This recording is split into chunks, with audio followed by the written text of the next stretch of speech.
Bueno. Samuel, ayúdame. Sí, ya va, espérese. Démelo. Espérense, chicos. ¿Por qué quieres hacer una fogata? Pues porque sí, José. Pero, Eh, no. Ay, como chica. sí, pues, el lado. A ver si hay uno. ¡Ah, chispas! Encontré. XD. ¿En serio? Venga. Mostrémoslas.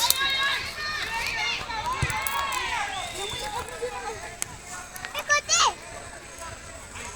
Hoy estamos haciendo radioactividad. ¡Más palos! ¡Más palos! ¡Palos! ¡Palos! Voy a coger un palo, espérense. Ah, está jugando fútbol allá. Bueno. ¡Palos! Mire. Acá hay un palo. Palos y coloque. Espere. Listo.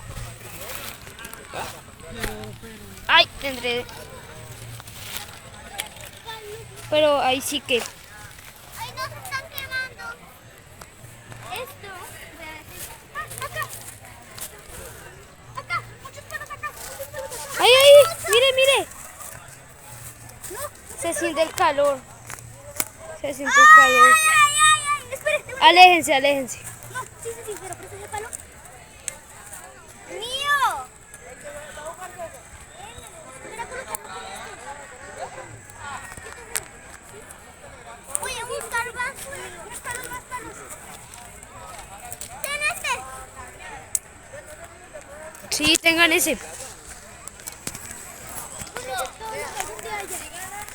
Espérense. ¡Mire este grande! ¡Simón! ¡Ay, copito!